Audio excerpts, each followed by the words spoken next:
Fowler joins us. He is my suit twin today. We planned this. We didn't really, but great minds think alike. Like exactly. Nothing like a good gray suit. Jeremy's got a lot of news, insights. We got Tim Hasselbeck, Damian Woody with us throughout, and Jordan Reed is going to join us for his way too early 2026 mock draft, but I got to say it's never too early for that. Let's begin, though, in Green Bay. We're going to hear from rookie wideout Matthew Golden. Here's what he told Jordan Love when he reached out. He texted me literally right after I got drafted, told me it's time to go to work, congratulated me, and just told me, well, it's time to work. Come here and work. What did you have to say to him? What did you have to say to him? Oh, I'm ready. Yeah, I'm ready. I've been waiting for this moment my whole life, and to be here, like I said, I'm gonna be present, but I'm gonna let my presence be known. I'm gonna come in here and compete. He's so much fun. He was great in front of that home crowd at the draft in Green Bay as we welcome in Rob Demovsky, of course, our Packers reporter who was there today. Rob, how do the Packers plan to use Golden? Laura, I'm sure you remember Matt LaFleur saying right after they picked Golden that he FaceTimed Jordan Love, and Jordan Love joked that I've got to get that arm loosened up to throw those deep balls to Golden's 4.29-second speed. But in all seriousness, what the Packers love about Golden is his versatility. They think he's more than just a deep threat receiver. Now, I asked LaFleur today, as rookie minicamp started, if he's already started to put things into the offense for Golden. And he said, while he hasn't done that, he did during the evaluation process tell general manager Brian Gutekunst, this is how I envision using him. Obviously, Gutekunst must have liked what he heard because he went ahead and drafted him. But LaFleur said one other thing. He goes, I know that there's going to be something positive that pops up that we're going to see that we didn't see on tape that we'll be able to use with Golden. And he's going to start that process here at rookie minicamp when they hit the practice field tomorrow. Now, one note, Laura, about a veteran, the ongoing saga between the Packers and Jair Alexander, they're all-pro cornerback. Is he going to play here? Is he going to get cut? Is he going to get traded? LaFleur did say that Alexander was not here this week for the voluntary in-person team activities. That's interesting to note because Alexander did take part last week when they did things virtually. They kept the players away because of all the stuff around here with the draft and logistically. So Alexander was part of the virtual stuff but was not here in person this week. Yeah, really interesting to keep an eye on. Jeremy Fowler has an update on that in just a bit. And I must say, Rob, Lambeau's looking gorgeous today, okay, as you well know. All right, the Packers have done their best to put solid pass catchers around Jordan Love over the last 4 drafts. They've taken 7 pass catchers in the first 3 rounds, 5 wide receivers and 2 tight ends. However, Matthew Golden is the first receiver they've drafted in the first round since 2002, and it's the first time they've taken 2 wide receivers in the first 3 rounds in the common draft era. Somebody's going to say, Aaron Rodgers, saying, where was that when I was here? Anyway, Tim, a lot of receivers for Jordan Love. What do you think, though, specifically about the addition of Matthew Golden? I think it's great, because he's super talented. I mean, just watch it, even the highlights that we were playing there. You see his speed, and I do think he's, more versatile, as Rob Demovsky was, kind of referring in terms of the optimism, in Green Bay of what type of player he can be. And I would say, I actually think Green Bay has had a pretty good receiving core, especially when you factor in, their tight ends and the way that they've played. And so, to me, it really wasn't this glaring area of need, other than to say some of these young, productive wide receivers that they've had, they've been injured. And so because of that, I think, getting a dynamic player who's young, kind of build, into the room, I think should be really exciting for Packers fans. And so, look, they did that, but they also did other things. They still, addressed the offensive line in the 2nd and 7th round. Like, there are other things that they need to do, but I do believe the continuity in Green Bay and what they're building around Jordan Love, look, I think gives you a lot of optimism for how they're going to fare in the division. Yeah, listen, Tim brings up a lot of good points. That receiving core is going to be one of the best, one of the more young and dynamic receiving cores in the league. I think defensively they've continued to add pieces there, and I think that defense needs to continue to elevate. But ultimately, this falls on Jordan Love. And when you talk about Jordan Love, you're talking about a guy who's immensely talented. Sometimes can be reckless with the football. And I think if Green Bay ultimately wants to go to where they want to go and vie for a championship and win that NFC North, I think Jordan Love has to play more consistently. No one has ever questioned the talent that he has, but he just needs to be more consistent. If he can do that with all the pieces that's surrounding Jordan Love, this Green Bay Packers team is as good as anyone. Yeah, D. Wood, the Packers and Jordan Love got help with drafting Matthew Golden in the first round, breaking serious precedent. Hadn't taken a wide receiver since Javon Walker in 2002. Why did they do that? One team source told me he was, quote, too good to pass up, because I was told Golden in the process figured he would be in that sort of 10 to 22 range, as high as the Cowboys, number 12. He was considered one of the finalists among the teams that they were shaking out.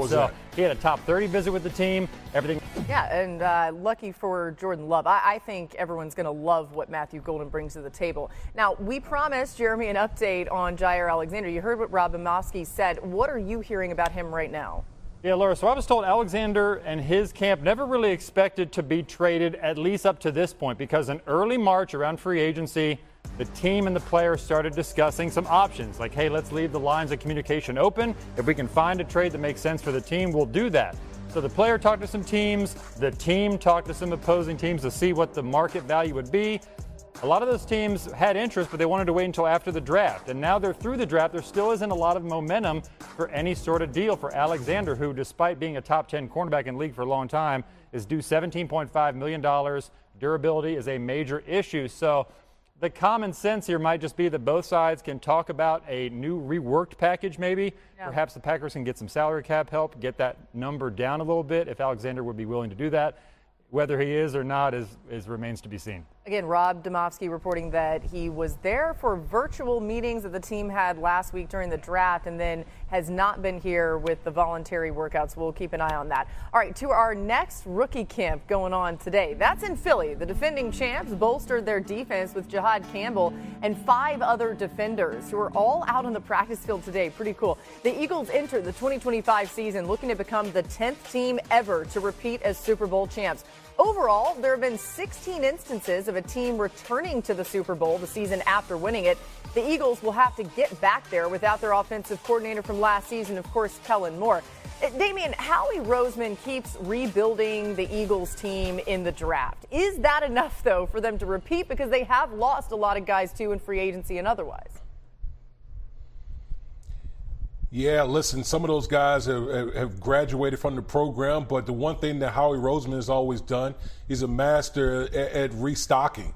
Sometimes with Howie Roseman, he's zigging while everyone is zagging. So he goes out here in the first round, he gets Jahad Campbell, the linebacker out of Alabama, and you're talking about, a guy who's just, ultra athletic, fast, comes downhill, and then all the other picks that they added on the defensive side of the football. So, yes, while they've lost some players on the defensive side, but they continue to restock and retool. And the one thing about this Philadelphia Eagles team, they're strong in all the right places that you need to win football games. They're strong in the trenches. They got elite players on the perimeter, and obviously we know the Super Bowl MVP in Jalen Hurts. So, this organization from the top down is one of the elite franchises, and they're going to be one of the front runners in 2025. With the retooling by taking young, talented players on defense. You mentioned Campbell. They now have at least 7 starters on the defensive side of the ball on rookie contracts. And Campbell was just great value. He is a luxury at that point, number 31 or 32 overall, falling to them essentially. I talked to several teams that saw him as a top 10 overall talent in the entire draft. It was essentially a durability issue. How long can he play based on the various injuries he's had? He's got a shoulder issue that could cost him some time. But the Eagles figure, hey, if he misses time, it's going to be great for us. That is all good. But Howie Roseman is breaking precedent here. The Eagles had not drafted a true linebacker since 1979 in the first round. They had never done it, didn't prioritize the position, typically didn't pay those players a lot. Now Zach Bond got paid, Jahad Campbell in the first round. So they are clearly trusting Vic Fangio after his Super Bowl performance to develop young players at positions he cares about, like linebacker. That was Jahad Campbell, by the way, on the screen, who you just saw wearing number 30. Tim, there's so many ways that it can go wrong for teams, right? We know how hard it is to even get to the Super Bowl. What's the biggest challenge as the Eagles try to repeat? I think surviving losing Kellen Moore. The reality is a couple years ago, the Eagles lost both coordinators. and they fell apart throughout the season. And I think it was hard for Nick Sirianni to kind of manage the coordinator changes. They obviously got it right a year ago. Vic Fangio's back. We're talking about him developing young players. Look, continuity is important. And so, look, no Kellen Moore when you're coaching Jalen Hurts, I think is, it's a challenge. I think Kellen Moore, what he did a great job of was bring the stuff that he was good at doing, but not abandon the stuff that Jalen had been so successful doing. And so you combine those two things together and you've got a Super Bowl winning quarterback. And so now when you make the change at that, as a play caller and just, the understanding between quarterback and play caller, I just think that can be a significant change. You see some teams really struggle with it. And I think for Philadelphia, it ends up being a hurdle if they want to get back to where they were a year ago. Yeah, listen, if there's one thing that Jalen Hurts has dealt with is a lot of different play callers throughout his career, not only in college, but in the pros. And Tim, you're right. Like, that is something that bears watching. We know the Philadelphia Eagles are a very talented team, across the board, line of scrimmage, perimeter, Saquon Barkley being, coming back as a 2,000-yard rusher. But anytime you mess up that play caller quarterback chemistry, it's something that you need to watch. But listen, this Philadelphia team, they're strong on both sides of the ball. I think they'll adapt, and we'll be talking about this team at the end of the year. Yeah, by the way, Jalen Hurts can become the first Eagles quarterback to appear in 3 Super Bowls. That'd be something else. We're just getting started on NFL Live on this Friday. The Seahawks have a new look and a new leader in Chào tất cả mọi người. Chào mừng mọi người đã đến với kênh YouTube của mình. Ngày hôm nay mình sẽ hướng dẫn các bạn cách tô màu những sản phẩm như hoa quả này, con vật, đồ vật, vân vân. Và bây giờ mình sẽ chọn những bút màu để tô các bạn nhé. Các bạn hãy nhớ lắng xem video của mình đến hết. Mình cảm ơn. Và bây giờ mình sẽ hướng dẫn các bạn tô màu nào.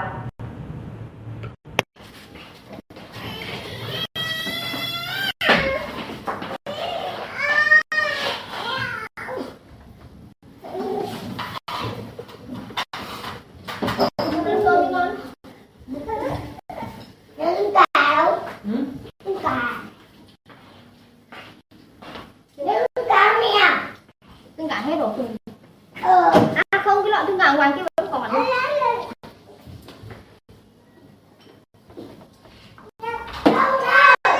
Cái bà đó chạy. Ở ngoài kia không có ăn. Bên này đấy, bình nó chạy đó. Không có đâu. Bàn đây. Thế còn lên nào? Thế còn lên nào?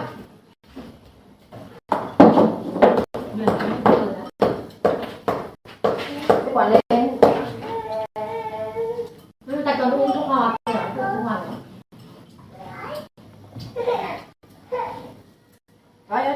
bỏ lên đấy. Thôi nào.